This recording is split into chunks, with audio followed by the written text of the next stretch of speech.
So, hey everybody, this is Teddy Burriss, your LinkedIn strategist, trainer, and coach from North Carolina. I work for a company called Burriss Consulting. That would be my wife. And we're all about helping people master using LinkedIn as a business tool with our corporate training programs, our one-on-one coaching, our mastermind groups. We stand on street corners with signs telling people how to use LinkedIn as a business tool. And you're on Lunch Conversations with Randy and Teddy, and our special guest today is Rebecca Zucker, and we'll introduce you to her momentarily. Hey, Randy, do me a favor. Yeah, what's that? Introduce yourself to the audience, would you? Let me get my notes. Oh,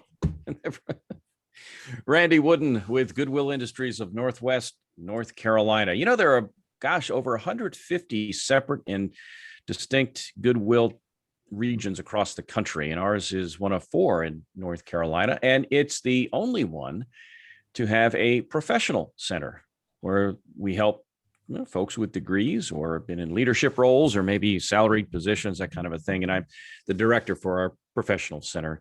About a year and a half ago, Teddy and I got this idea, since everyone was sent home, to put together a kind of a fun show on job hunting. And it sort of morphed a little bit into professional development and so forth. And so, again, lots of topics. If you have ideas for topics or a special guest, then let us know. We're happy to talk with them and see if we can twist their arm to get them on the show. And today is no exception. So, Teddy, I'll throw it back to you to introduce our special guest and our topic. Yeah. Did you see the addition to the studio, dude? Is that the live on air behind you?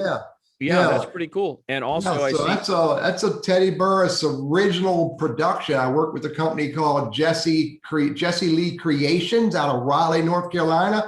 She carved the plexiglass for me, and I put the light on it, made the wooden base, and then someone said, "Teddy, aren't we all live on air?" Like, I didn't catch that spin on that phrase, but I do now. So, better than the alternative. Go ahead, buddy. Yeah, it's better than the alternative. That's right. And I've known some people who've died on the air. I used to work in radio and done some TV work. So yeah, I've been there, done that.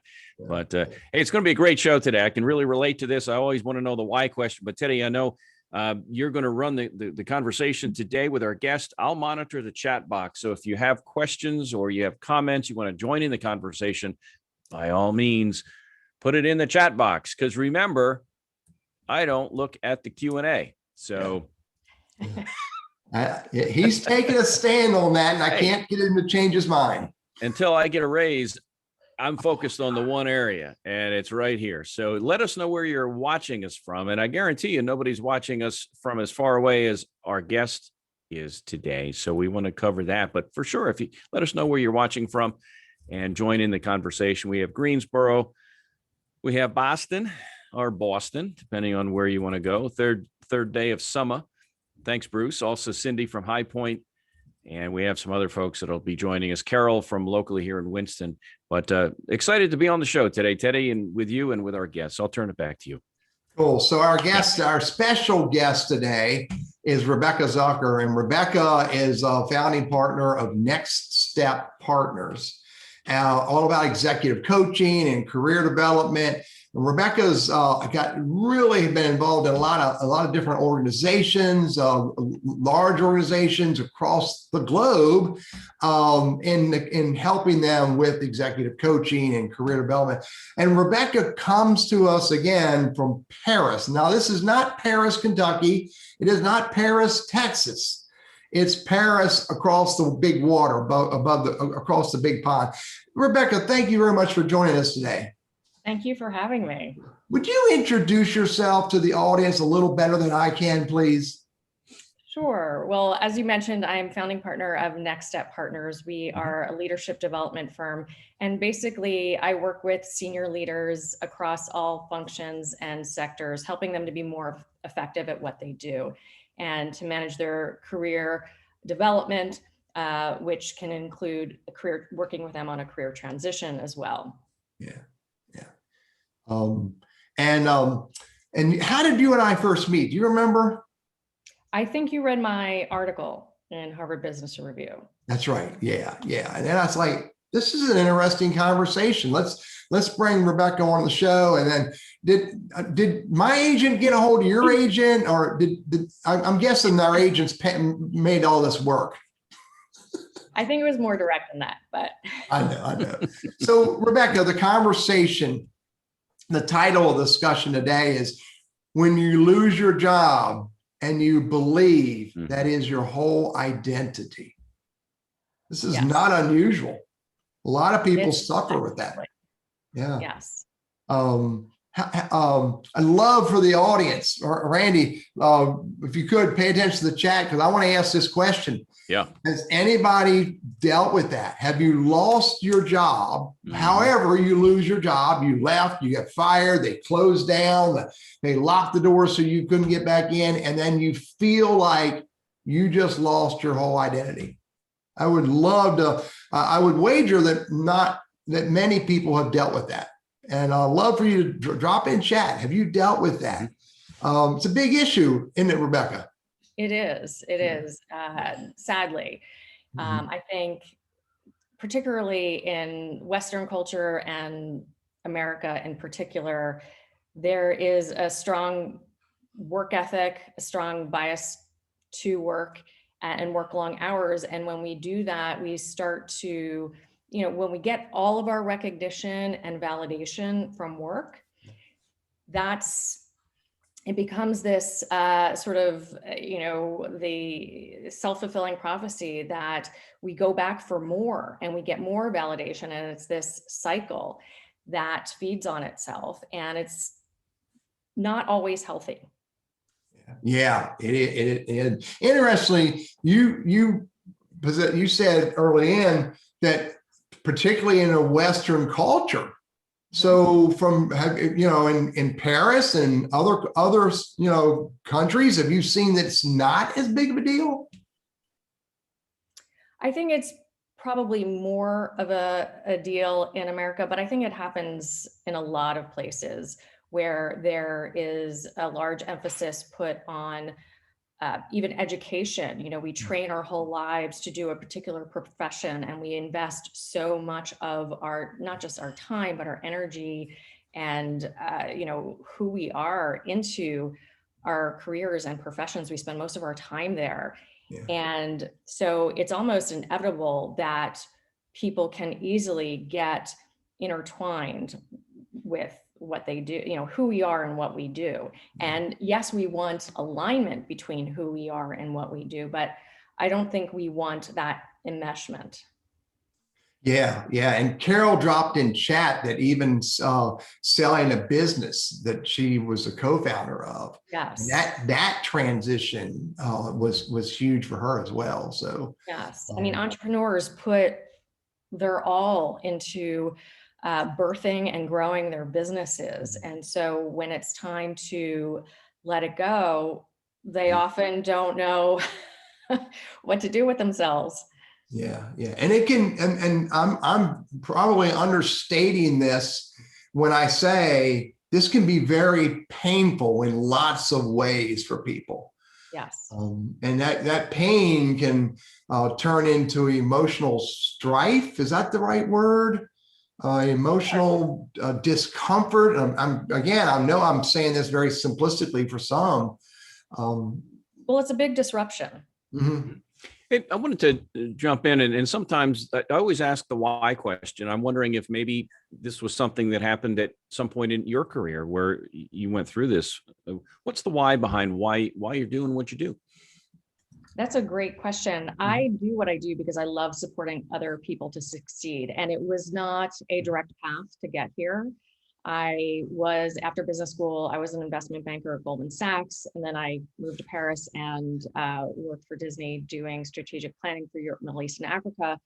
And what I realized was that while I could do finance and grind through Excel spreadsheets, it was not particularly fulfilling for me.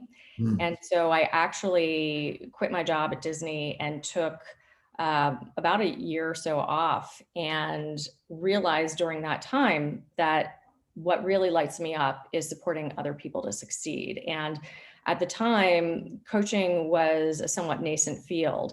And I started looking into it. I started working with a coach, taking some courses, and I realized it was an excellent fit with my values and with who I am, and have never looked back since. Yeah. Well, good deal. That's been what now? Did you mention earlier about 20 or so years doing this sort of work? Yeah.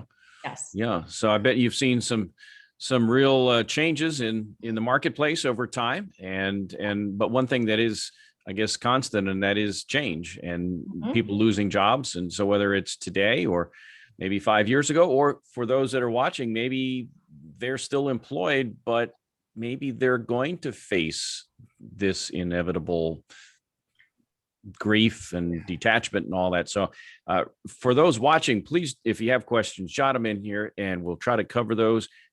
But again, this is something that I think has impacted virtually everyone, or if not everybody watching, then we know somebody who has gone through this. And how can we maybe help them? So this is not necessarily just the patient heal thyself, but it's also how can we be an impactful blessing or an influence on somebody that might be going through this.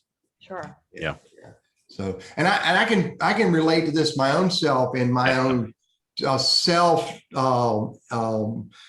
chosen transitions for the most part. I spent 35 years in the IT industry, doing everything in technology you can do. And in 2010, I unplugged that whole world completely. Randy remembers that. And I started, I became I didn't know what I was going to become. I had to really figure out what I was going to become. And I kept leaning back to that world. The whole time I was trying to figure out what my new world was going to be. And it wasn't until I discovered how enjoyable doing something different could be that I stopped looking backwards. So it's a huge shift, as you said. So let's talk about some ways about how to overcome this strife, this challenge, and this transition. I wonder, Rebecca, should we lean on friends, lean on family? How could that help us? Yes, absolutely. I mean, as much support as you can get. I think what's important, when somebody loses their job, the issue is not so much the lost job, it's how they make meaning of the lost job. And so when they start to internalize a message like I'm not needed, or I'm worthless or unemployable, or whatever those negative narratives might be, then that's really not healthy. So, finding a new job, while it is a process and can be, a chore or slog or whatever you want to call it, or an adventure to a new pathway that's even more fulfilling. It's not the search itself, because that you can follow pretty easy steps to accomplish. It's really about how you are making meaning of that transition. And so reaching out to old friends in particular, people who knew you before you were the IT executive, or who knew you before you were the high-powered attorney or the entrepreneur, who maybe it's a college roommate or a friend from high school, or, a cousin who watched you grow up. People who value you for other things than what you did professionally, and can remind you of who you are at your core. Our friendships, our relationships are really a mirror into ourselves.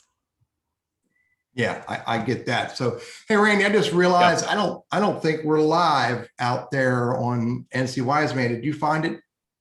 I did not. No, I did not. Hey, we had a question from Mike. Mike asked about, in your view, Rebecca, what are three of the top things a senior executive could do to land that next position? Great question. There's a lot of things. So let's see, narrowing it down to three. I would say have a solid positioning statement, a way to speak about yourself concisely and effectively, both in written form, such as you would use in an email introduction, and also in spoken form, what I typically call the dinner party question. When you meet somebody at a dinner party and they say, "Oh, nice to meet you. So what do you do?" How do you answer that in a way that's concise and compelling, inspires further conversation? And the acid test to a good positioning statement is, does the other person know how to help you? because that is how a lot of opportunities come to be. So I would say strong positioning statement, which will also take practice to really get it down.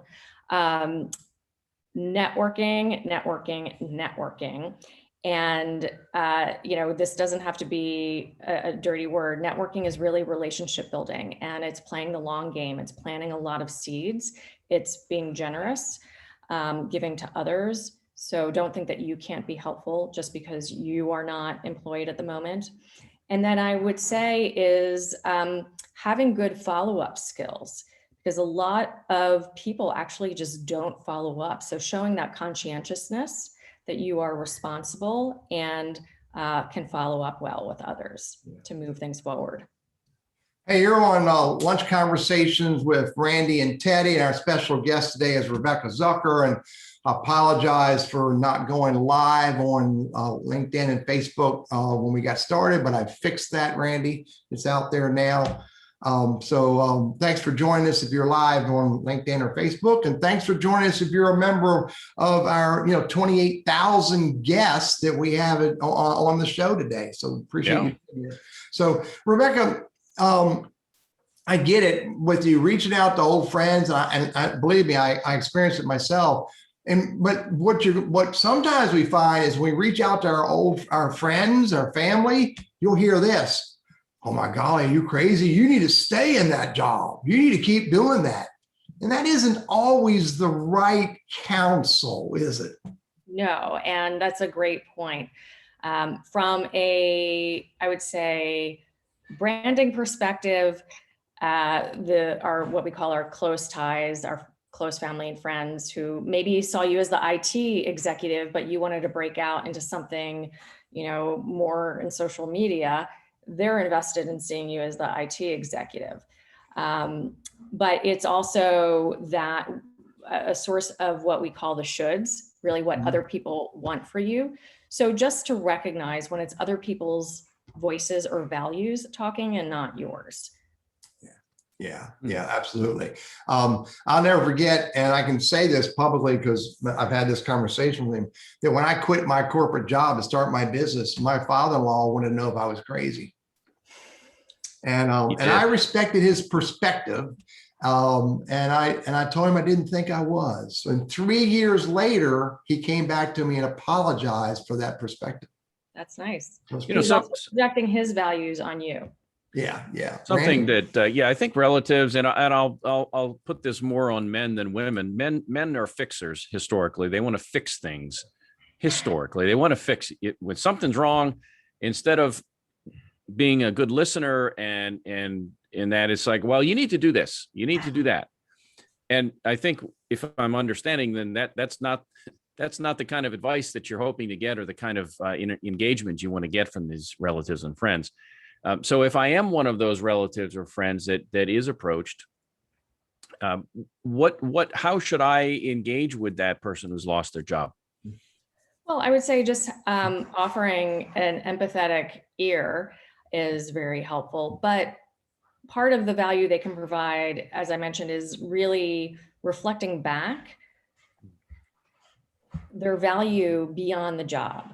So reminding them that they're a really funny person, they tell great stories, or that they're a fantastic mentor, or that they're, really great at fixing things, whatever that might be, that they've appreciated about who they are before they launched into their career. Yeah. So, okay. So more of the personal traits, yes, that sort of thing, versus, okay, roll up your sleeve. Let's do these 5 things. And there's my input. Right. It's not about tactical advice. Yeah. Well, that's good to know, because I think a lot of folks, the knee-jerk reaction is, oh no, you're broke, let me help you get fixed. And if it's not just do this, it's, hey, I'll keep you in mind. If I hear of anything, I'll let you know. And maybe that's well-intentioned, but that's not very fruitful for the most part. Yeah. Right. Yeah. I remember learning that at least for the most part, the best thing I can do is ask questions and let them talk it out, and then That's great. just keep listening. Yeah, I get it. So, And after a job loss, there's a lot of emotional processing that Mhm. needs to happen. So just allowing the person to do that. yeah, got it. So, look, so we're go ahead, Randy. I see a question from Cindy. She's asking, Rebecca, do you ask people about their passion to help them find a job that they would be happy doing? How do you, what's that discovery process look like? Great question. Well, a key exercise that I do with all of my career transition clients early in the process is an exercise called the peak experience exercise. And it's looking at a time in your life, and it can be any time. One of mine was when I was 15 years old, and it does not have to be work related, but a time in your life when you felt like you were thriving and you felt alive and strong and competent and confident, things were great. What I do that to listen for the underlying values, because the punchline here is these peak experiences were peak experiences because these were times when you're completely expressing your values and being completely who you are. And it's only when you can do that that you can really thrive and be fulfilled. So at the end of the day, values are the key to fulfillment. And we want to know what those are early so that we can look for those values in future opportunities, whether it's a particular career path or a specific job opportunity. And I do that exercise early so that people can be asking the right questions to suss out to what extent would they be able to express those values in a given career path or at a given job. Yeah. And that takes lots of good conversation to figure out, to put those values in some context that you can figure out how to apply them Right. in the right spaces. So just to give a quick example, values can be something like adventure or collaboration or even aesthetics. I've had clients go into company offices to do an interview and they come back and say, I can never work there. Their offices are too ugly. Because they had a high value around aesthetics.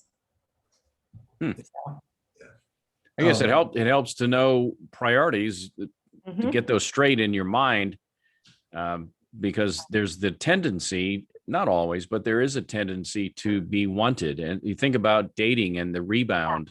Yeah. So it's easy. I tell clients it's easy to be seduced, but at the end of the day, your values are going to be the best decision-making criteria you have. And even things like pay and title, et cetera, those more kind of concrete or tangible parameters of a job translate to values. That could be around status or independence or security, recognition, and so on. So it's finding what is the value that those represent for you.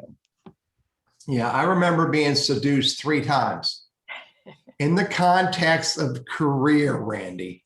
Oh, okay. Right. I remember 3 different times. I remember being called in for a conversation and the business owner was selling me on why his business was so great.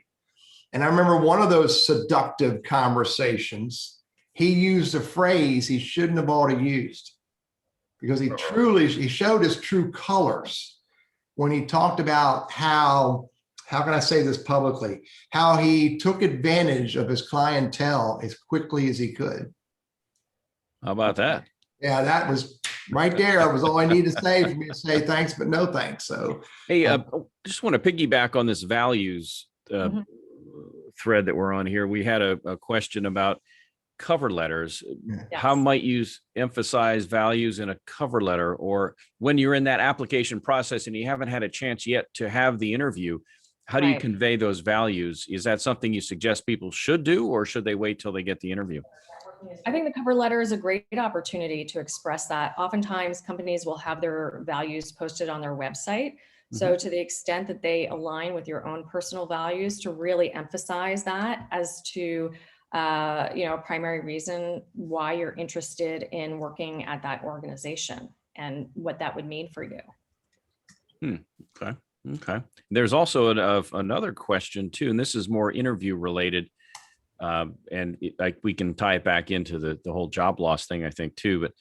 But understanding those values and what's important to me as a worker, what questions would you suggest that I might ask the interviewer to kind of flesh out their perspective and how that relates to my values?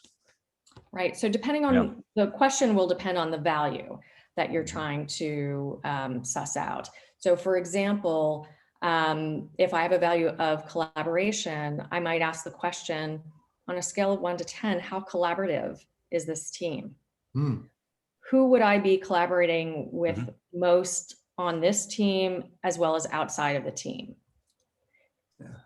If you have a value around recognition, what are people typically recognized for in this organization? How are they typically recognized for doing good work? And Rebecca, interestingly, Randy and I have been involved in this, as career coaches in lots of different ways. Randy, much deeper than me. I find that candidates, people who are seeking the transition from an old world to a new world, they're fearful to ask those questions. Well, it's important. As much as you may need a job, you are also interviewing them. Yeah. I think the last thing you want is to get the wrong job. Yeah, I'm with you. Unfortunately, that's still a lot of people who look at that interview thing as, okay, I'm on stage here. I need to produce the way that I need to, what's the word? I need to deliver myself to them and show them who I am and not challenge them because I might not get the job. You can actually challenge the interviewer very respectfully, yes. and they will respect you for it. Yeah. In fact, when I was doing investment banking interviews, there were many questions they would ask that were essentially a test, and that was a test. Yeah, I get you. And you disagree with the client respectfully. Yeah, there's the key word there, respectfully. So let's talk about another aspect of this. How do I separate my old world from my person and from my identity? And that is, we got to look at what I think we refer to as our limiting beliefs. We believe that we are only that. How do we accomplish that?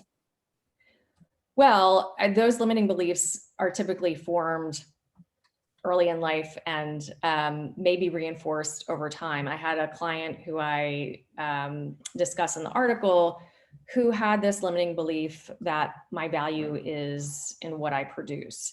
And so to debunk this limiting belief, one of the things I had him do was reach out to friends and other professionals who he respects to ask them 2 questions. One was, how do they value him? And then how do they look at their own value to see other potential models for how they value themselves and what in fact do they value him for? And none of the answers he got back had anything to do with work. So all of this was to gradually sort of loosen the grip that limiting belief had on him, and helped him start to see things from another perspective. And that's essentially what a coach does, is help people see new perspectives that they haven't seen before. Oftentimes we have deeply held beliefs that feel true, but certainty does not equal reality. Yeah. Feel true. Randy? I wonder about, just anecdotally, I mean, you've been at this business a long while. Do you have 1 or 2, I'll call them war stories or whatever, but success stories? You think back of somebody who just came in with their head spinning and now they're on top of the world, and was it 1 or 2, how did they get from A to B? Maybe this was part of it, breaking out of what's limiting them inside here. Yeah, I had a client who actually I was just recently in touch with, who I'd coached a number of years ago, and he was leaving his job and he was very indecisive, could not decide if he wanted to stay in his sector, move to another sector, didn't know if he wanted to stay in the same city or move to another city, didn't know if he wanted to propose to his girlfriend or break up with her. I mean, he was all over the place and had really no anchor. And what it boiled down to is there's a methodology called immunity to change, which is really quite powerful in unpacking some of these limiting beliefs and assumptions. It was developed by Bob Keegan and Lisa Leahy from Harvard School of Education. And we basically were able to uncover the source of his indecision, which was he grew up very poor. And every year when he was young, he would get to buy one new pair of pants for school. And it was a big decision, because if he chose wrong, that was it. He didn't get another pair until the next year. So every decision in his life carried this notion of being incredibly high stakes. He took that lens to every decision. And when he was able to see what he had been doing, it was incredibly liberating for him. And immediately he was able to shift into decision mode and made some really key decisions that have set him on a very successful path. He's now CEO of an organization and doing very well. Yeah. Hey, it's 12:30. You're on Lunch Conversations with Randy and Teddy. Our special guest today is Rebecca Zucker, founding partner of Next Step Partners, providing executive coaching and career coaching to business leaders, and also a Harvard Business Review contributor, Forbes contributor, and really cool for our show. She comes to us live from Paris, and again, I repeat, this is not Paris, Texas, or Paris, Kentucky. So, Rebecca, great conversation so far. Let's move to another way. I mean, this limiting belief thing is important, because what you said, it's what's stuck in our head. We've got to have conversations and or good coaches to help us overcome that hurdle. And, other ways that we can overcome this whole challenge of our identity is tied to our past. Maybe other activities. There are some other activities or broader set of activities you can think of that could help us.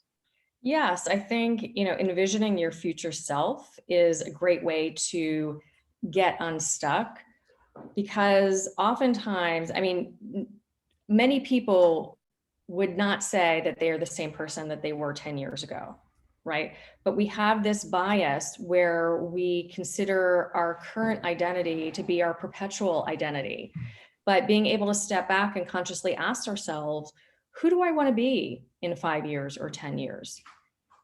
It could be someone completely different. That doesn't mean you're going to change your personality or your values or things like that, but you can choose the life you want. And so being intentional about that, and even sharing it with other people, because research has shown that the more you share your goals with other people, the more likely you are to actually achieve them. And that future focus can get us out of a funk sometimes. Yeah. Rebecca, I'm with you. I teach a course called Dream Out Loud, Share Your Dreams with Strangers. It's terrific. Yeah, and it's that exact concept. And you can't just write down on a piece of paper, I want to be an astronaut. Right. You've got to say out loud, I'm Teddy Burriss, I'm an astronaut. And then you've got to have conversations with people about being an astronaut. And then the other thing you've got to do is exactly what you said. You have to envision yourself with your space suit on, walking down that gangplank, getting into that space shuttle thing walker, strapping yourself in and flying to Mars or Venus or wherever. If you can't say it out loud and you can't vision it, it's going to be hard to become it. Mm-hmm. Whatever it is. Yeah. Exactly. Yeah. So plans are subject to change, as I think we both would acknowledge, all three of us would, and that's some of that's based on things like family and priorities can change, and as we reach our golden years, Teddy, we can. I'm right behind you, buddy. But yeah, things change. Health can impact some things too, in our mobility, and so just a whole host of things that kind of are swirling around there. But if you've got questions or if you have comments, you want to join in our discussion today, please put them in the chat box, because I'll be sure to jump on those. We've had a couple of comments, but Teddy, let me take a look at these in a little bit more detail, and then I'll hop in here in just a few minutes. So Rebecca, let's play with that envisioning again. Okay, that is so rich. that whole idea of envisioning your future self. Do you have some ideas of how people can, my word, play with that whole activity? Yes, I think what's important there is to really create some space for yourself, and more than time, it's mental space. So shut your email off, go outside for a walk, whatever it is that will help you tap into your imagination, and tap into your gut as to what do you really want in your life. Yeah. And another exercise I've had clients do is to just flip through magazines or go, to Pinterest, and I cut out or download photos that represent what you want in your life and create a vision board. As hokey as it sounds, it really can help crystallize things for people, because vision by definition is vague. And so the more that you reflect on it, write about it, talk about it, have people ask you questions about it, the more clarity you can start to get around it. And it's sort of like, the analogy I use is that it's like a lint screen in the dryer. There's a speck here and a speck there and a speck there. And over time, something more tangible starts to form. Yeah, I'm with you. I'm with you in both respects. I gotta remember to clean out that lint dryer. But I'm with you. And actually, just one more deviate, a diversion on that. Sometimes I look at that lint dryer and the lint in the dryer, and I think art. Okay. But anyway, but Randy, Lucy Wellmaker, we had her on the show before, didn't we? Yeah, we did. Yeah, around first of the year. Yeah. Yeah, Lucy has a vision board class she teaches, all about using a vision board, because really that is such a powerful thing to do. And the other thing about envisioning yourself, do it. Randy and I both know a lady by the name of Angela Wilder. And Evangela's watching this. Kudos to her. You remember what she just did, Randy? I saw it on LinkedIn. She did a video. Yeah. It was part of a process that she was asked to do by an organization.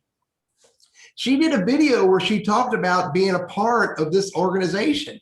And it was an absolute, I can't remember the song, but it was her lyrics tied to some music and lots of art and dance and stuff like that. And I could absolutely see her doing that work because of that presentation she created. And I would wager she can see herself in that as well, because she just didn't say, I want to work with this company. She put together a video about working with that company.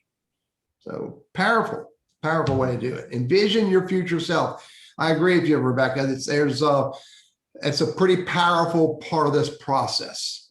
We had a comment. It was kind of a long comment, so I'll distill it down. And if I'm incorrect in what I'm inferring here, then well, whatever. So here,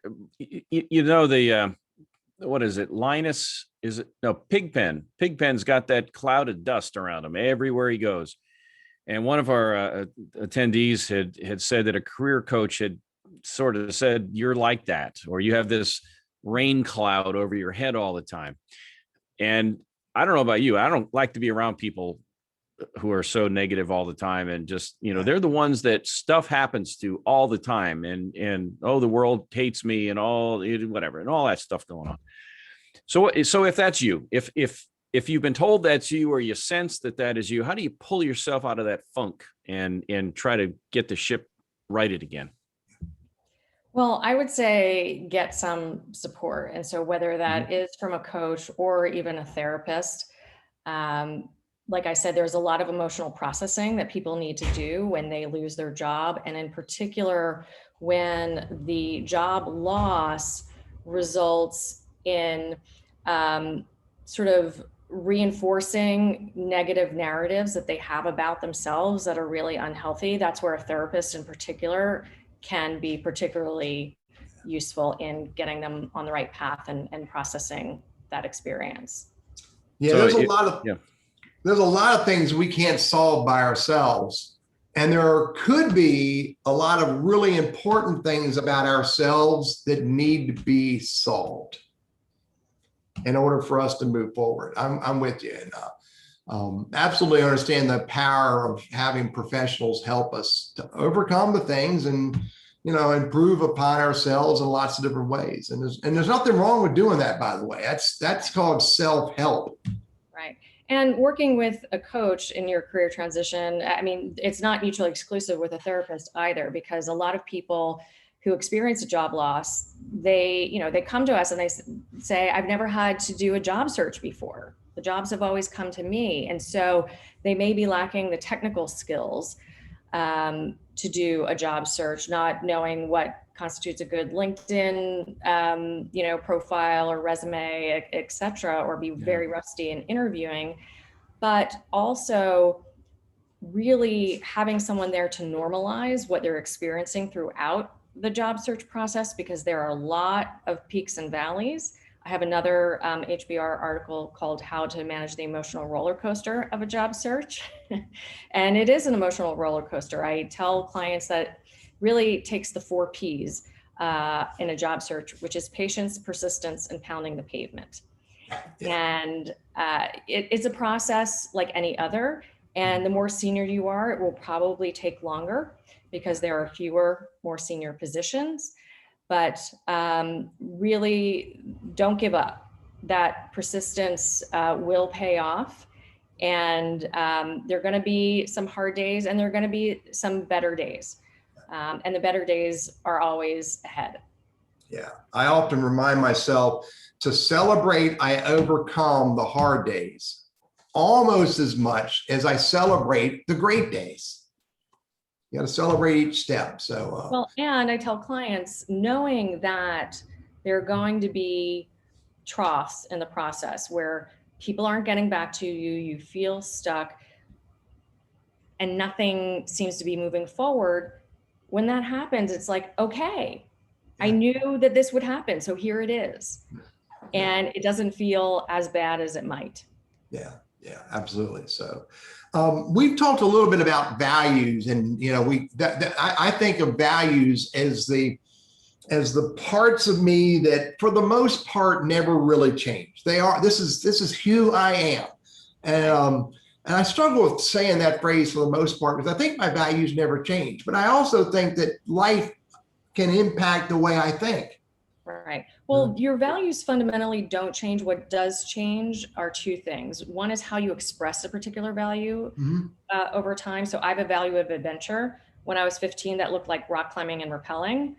But at my age now, it no longer looks that way. It looks like travel and actually running and growing a business is adventure for me.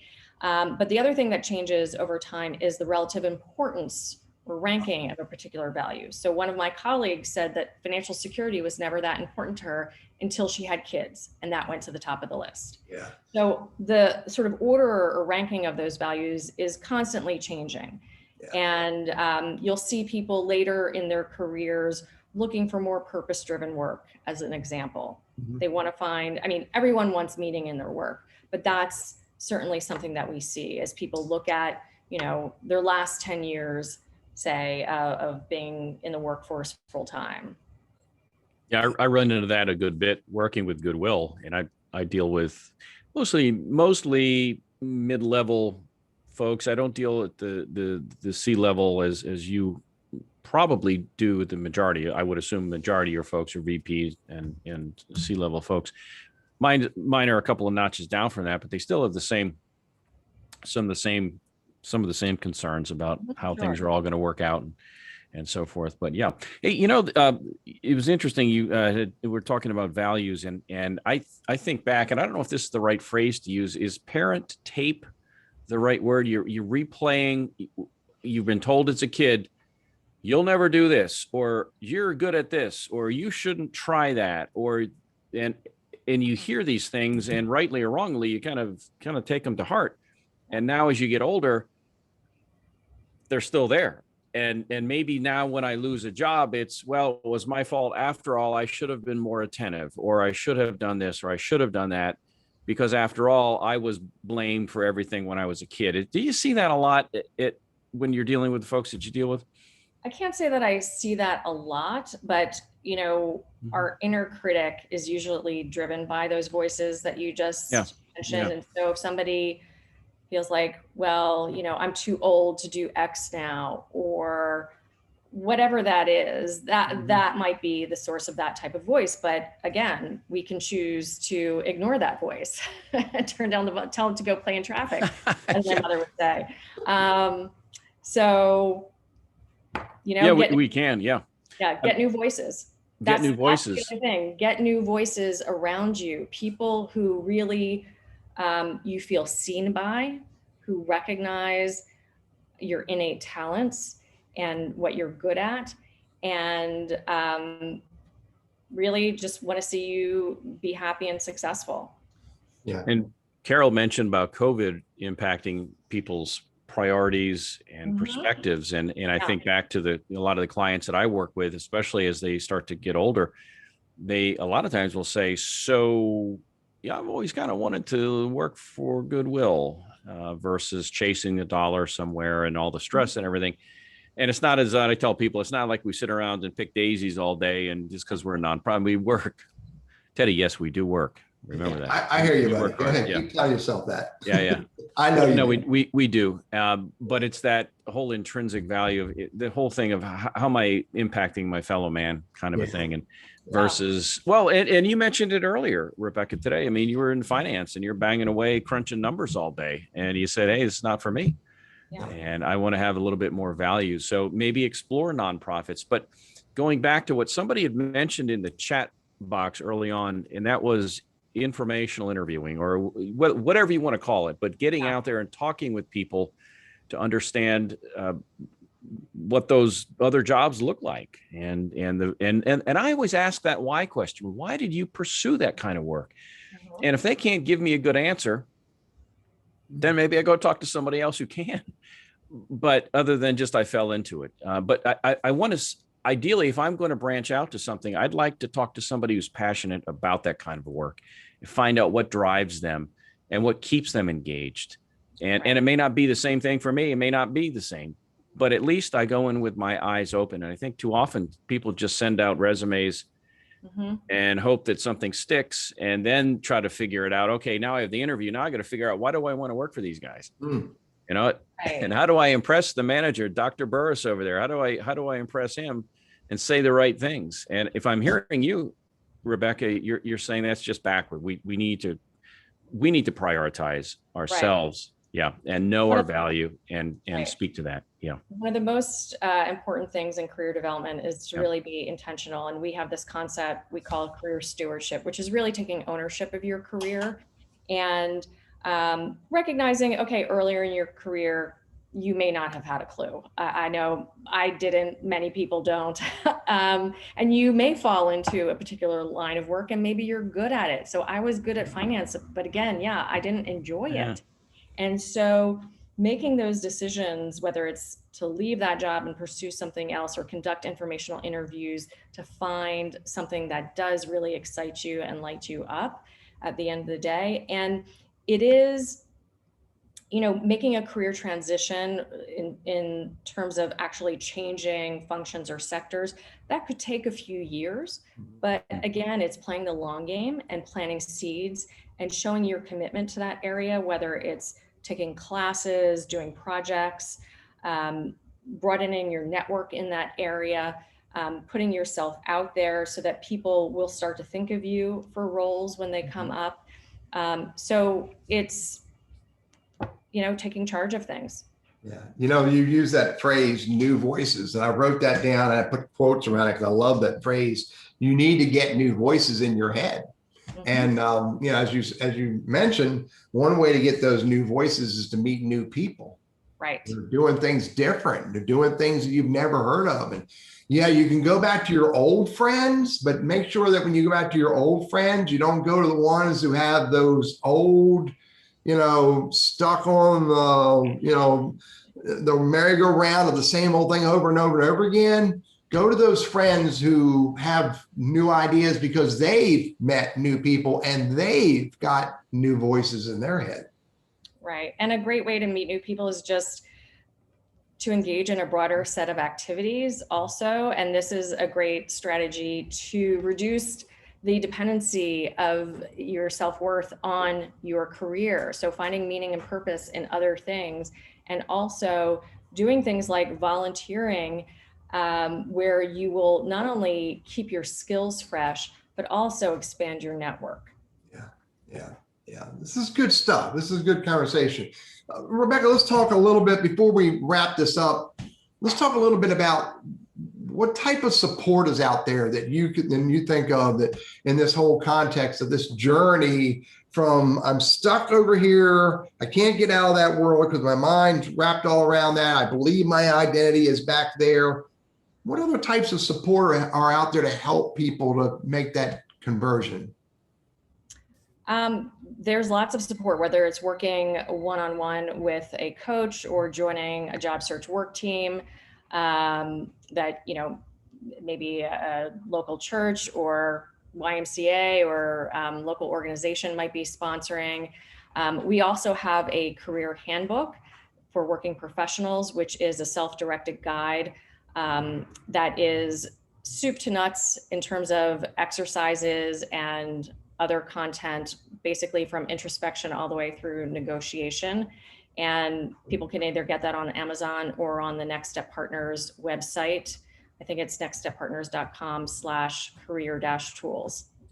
Don't hold me to that though, but. I'll get that link from you and I'll put that in the show notes. Terrific. So, and I'll offer, I bet you Randy has a few suggestions as well. I'm going to, help my buddy out who, by the way, I love the Goodwill Industries and I know all of them in North Carolina, but there's only one professional center and that's Randy and his team. And they are good people. They really do care about helping others. So that could be a resource. The Goodwill Industries of Northwest North Carolina Professional Center. Google that, you'll find them. Or hit Randy up on LinkedIn and ask him. Another thought that just came to mind is SCORE. Yes. Society of Corporate Service Corps of Retired Executives. At least that's one answer. Yeah, Service Corps of Retired. What did I win, Teddy? What did I win? Did I win something? Ding, ding, ding, ding, ding, ding, nada. Dang it. What other resources are in your mind, Randy? Well, those are a couple. I think reaching out to people that you maybe went to college with, maybe people you used to work with who have left the company and who are sprouting a new career somewhere else. Pick their brain. How did you do it? Why'd you do it? Who helped you? That kind of thing. Most folks are open to having those kind of conversations. And so, it so much is around networking. I know we're getting shorter on time here, Teddy. I don't have anything else in the chat box that we need to address that I can see here. So I'm good on that end if we're ready to move into the final segment. Yeah, Rebecca, would you take and package this up for me in a summary perspective and maybe a few tips that you can put in a package for us? Sure. So basically, if you find yourself in the position where you've lost your job and it's been pretty much your whole identity, there are a number of things that you can do to get grounded again and redefine who you are in a way that is not tied to your job. And you can do that by reaching out to old friends, testing some of your limiting beliefs about your worth and identity, and engage in a broader set of activities to find meaning and purpose elsewhere and to get validation elsewhere. Also, envision your future self, identify your core values so you know what's most important to you, and get support if you need it. Yeah. And I always remind myself that getting support is a testament that I care about myself enough. Yes. Yeah. Good and stuff. I would say it's, if you do lose your job for whatever reason, it is very standard for the organization to provide career transition or outplacement services. And if they haven't, that's something that you should ask for before you sign any documents. Absolutely. Yeah. Be very careful about those relationships. Many of them are top notch, but not all of them. So Rebecca, thank you very much for joining us today and coming to us live from Paris. For having me. It would have been really cool if you would have brought some Paris cuisine to the conversation. And I know it's, but what is it? It's almost 6 o'clock there in the afternoon. You could have brought some fine wine. It would have been good. Randy, a side note, there are a few people in our audience that you and I have to moderate and not necessarily let them show up anymore. Is that Mike? Is Mike? I'm not going to call him out by name, but he just poked fun at me. And Mike, I'm playing with you, buddy. Thanks for joining us. So I would also say to your listeners, feel free to follow me on Twitter at @RSZucker, Zucker. And we have a great download on how to get the most out of coaching. So that's just at nextsteppartners.com/10, the number 10, and then tips, TIPS. And I'll put all that on the YouTube video when I publish this on YouTube later today. So again, Rebecca, thank you very much. Randy, I got a story, buddy. Do you got one before we talk about our next guest? I do. Yeah. Do you want me to fire away? Go ahead, buddy, while I get that fired up. Yeah. And we covered this a little bit, I think, on our Monday show. Teddy and I get together for about 10, 15 minutes on Monday, and we talk about our weekend and some stories and job tips, and also promote our show and our guest. And I went through this job change, career change when I left radio, and they found out I was looking, and ultimately I was fired. So I was without a job for a good 6 or 7 months with a young wife and 2 young children up in Ohio. And I knew I wanted to make the change out of radio, but I was not 100% sure what that change looked like. And everything came crashing down, the whole pride thing, the angst, and I go back to hope, the word hope. And, my faith carried me through. I think the folks at work at Goodwill, we provide hope for people, because many times people have lost hope. They can't see that next step. They can't visualize that next step. But I never lost hope. I had hope. I knew that something, to your point, something better would be there. I just didn't know when. I didn't know when and what. And that just, it ate at me a lot. I'm sure it impacted my relationship with others and such. But it's something that I think a lot of us have gone through to varying levels, and we're human, and we can internalize things. But I think if we can maintain hope and progress, and I'll end with this. When I try to coach clients, we talk about things like, okay, what are the activities that lead to results? And if you can see that you're doing the activities that you need to be doing in the job search, you can't control, short of holding a gun to a guy's head and say, you got to hire this guy. You can't control who hires you. Ultimately, you can't, but you can work your plan, and you can do what you can control. And you have to trust the process. And you don't know when it's going to end, but it will end, and will end hopefully in a good way. So that's my story. Back to you, Teddy. Yeah. Rebecca, thought? Yeah, I could just add, the faith part is huge, and not necessarily, doesn't have to be faith in the religious sense, but faith that you will land on both feet, that you will be okay, and that you will get a job. Mm-hmm. And yes, the big wild card is, how long will this take? And by the way, that's something that prospective clients always ask me, how long will this take? And I say, hold on, let me just go get my crystal ball. Yes. You too, huh? But that's the patience, persistence, and pounding the pavement, and have faith. Yeah, I'm with you. I was going to remind myself that those 4 P's are completely in your control, including the faith. So, and Michelle says, this too shall pass.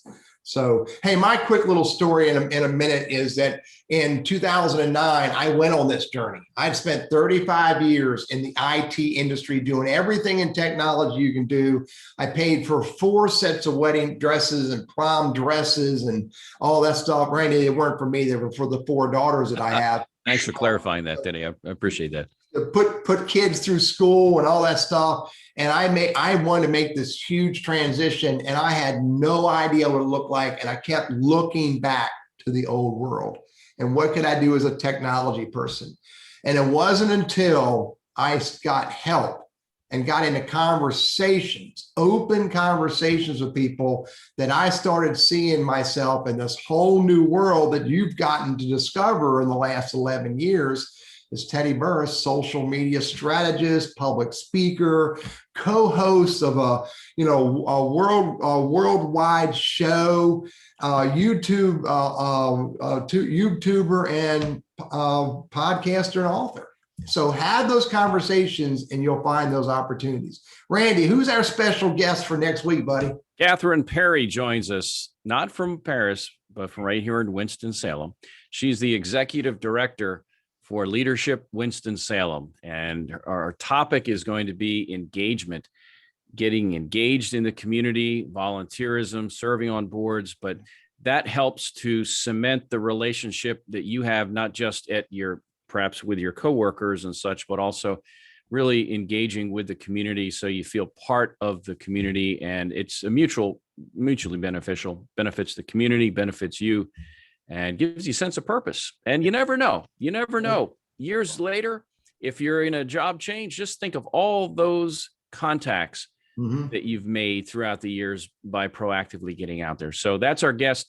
That'll be Catherine. That'll be on the 30th of June at 12 Eastern time, and join us at 11:55 for a little behind the scenes. You never know what Teddy's going to pull out of that drawer behind him underneath that typewriter. So just be careful. Rebecca, again, thank you very much for joining us. I really appreciate you. So Thank you. Thank you. Randy, audience, we'll see you next week. All right. Take care. See you now.